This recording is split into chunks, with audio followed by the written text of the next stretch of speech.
Di tahun 2025, dunia dikejutkan oleh berbagai peristiwa besar, bencana alam, ketegangan geopolitik, dan fenomena langit yang mengundang tanda tanya.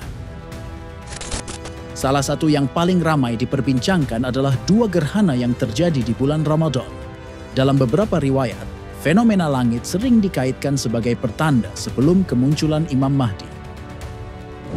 Apakah ini isyarat yang telah lama dinantikan, atau hanya kebetulan belaka?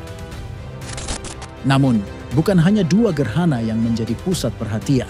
Banyak yang meyakini bahwa tahun 2025 membawa perubahan besar bagi dunia Islam. Beberapa merujuk pada sabda Rasulullah dan teori siklus 100 tahun yang dikaitkan dengan kebangkitan kembali Islam.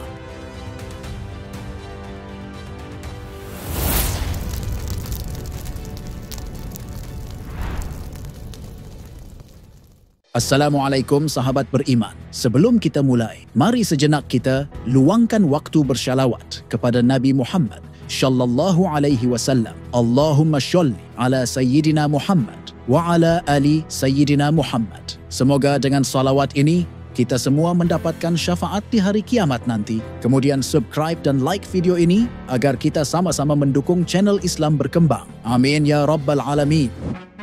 Seperti yang kita tahu, saat ini perang semakin meluas di Timur Tengah, ketidakstabilan politik global yang kian memanas, cuaca ekstrim yang semakin sering terjadi, hingga krisis ekonomi yang mengguncang banyak negara. Semua ini menimbulkan satu pertanyaan besar. Apakah kita sedang berada di ambang perubahan besar yang telah diprediksi dalam nubuwah Islam? Ataukah ada sesuatu yang lebih besar yang tengah menanti di balik semua ini?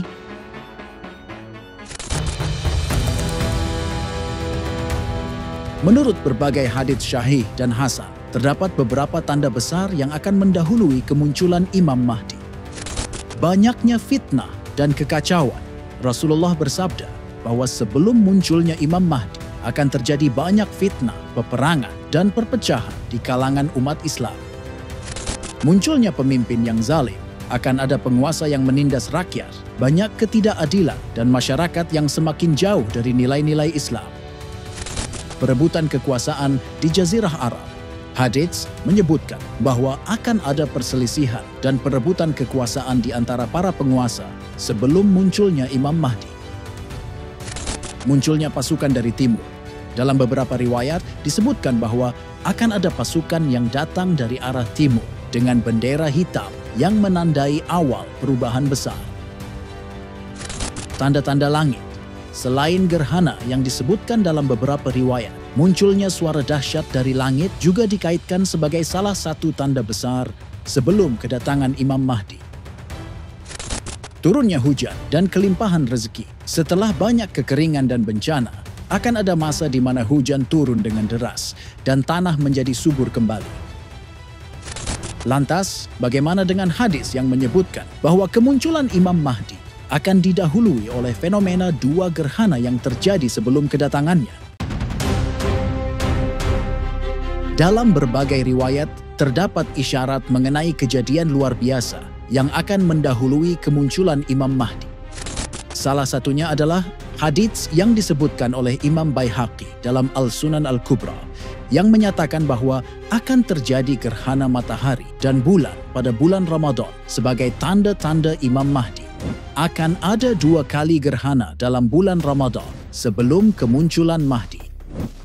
Jika kita melihat kalender astronomi, gerhana yang akan terjadi pada tanggal 29 Ramadan 2025 menarik perhatian karena jatuh pada bulan suci Ramadan yang sering dikaitkan dengan tanda-tanda besar. Namun, perlu diingat bahwa pada Ramadan ini juga sudah terjadi satu gerhana sebelumnya. Apakah ini hanya kebetulan? Ataukah memiliki makna yang lebih dalam? Beberapa orang menganggap peristiwa ini sebagai sinyal kuat dari langit, mengingat dalam sejarah Islam, langit seringkali menjadi saksi perubahan besar. Namun, tidak ada dalil yang secara pasti menyebutkan bahwa Imam Mahdi akan muncul tepat setelah gerhana Ramadan. Sebaliknya, tanda-tanda kedatangannya melibatkan peristiwa yang jauh lebih besar, seperti fitnah besar, peperangan, dan huru-hara di Jazirah Arab. para ulama menegaskan bahwa hadits ini memiliki derajat kelemahan dalam sanadnya, sehingga tidak dapat dijadikan pegangan utama dalam menetapkan tanda-tanda kemunculan Imam Mahdi. Meskipun demikian, sebagian ulama tetap mengaitkannya dengan berbagai fenomena langit yang terjadi dalam sejarah Islam. Gerhana matahari dan bulan memang sering terjadi, tetapi apakah ada pola khusus yang bisa dikaitkan dengan kemunculan Imam Mahdi? Lantas bagaimana dengan teori siklus 100 tahun dan kekhalifahan?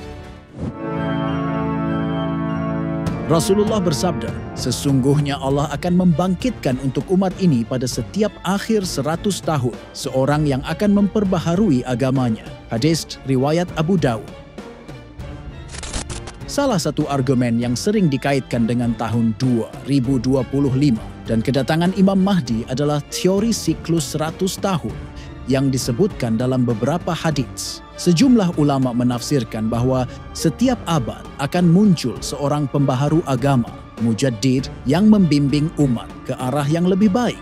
Namun, pertanyaannya adalah, apakah benar siklus ini juga berkaitan dengan kemunculan Imam Mahdi? Ataukah ini hanya interpretasi historis tanpa dasar yang kuat dalam nas? Banyak yang melihat runtuhnya kekhalifahan Utsmaniyah pada tahun 1924 sebagai titik awal perhitungan. Jika menambahkan 100 tahun, maka kita sampai pada tahun 2025. Namun, hadits ini tidak secara spesifik berbicara tentang Imam Mahdi, melainkan tentang mujaddid yang bertugas memperbaharui pemahaman agama di setiap abadnya. Jadi, apakah ini sebuah kebetulan dalam siklus sejarah, ataukah bagian dari sesuatu yang lebih besar? Spekulasi mengenai tanda-tanda akhir zaman seringkali menarik perhatian. Tetapi sebagai Muslim, kita harus tetap berpegang pada dalil yang sahih dan tidak tergesa-gesa dalam menafsirkan peristiwa. Fenomena langit seperti gerhana memang disebut dalam berbagai riwayat, namun tidak semua riwayat memiliki kesyahihan yang kuat. Yang lebih penting bagi kita bukan sekadar mencari tanda-tanda, tetapi bagaimana kita mempersiapkan diri menghadapi masa depan dengan iman yang kokoh, amal yang baik, dan terus memperbaiki diri. Sebab perlu kita ingat bahwa di zaman yang sama, Dajjal akan muncul sebagai fitnah terbesar sepanjang sejarah manusia. Sahabat beriman, jangan lupa berbagi informasi dengan share video ini, karena sebaik-baik manusia adalah yang paling bermanfaat bagi manusia lainnya. Wassalamualaikum warahmatullahi wabarakatuh.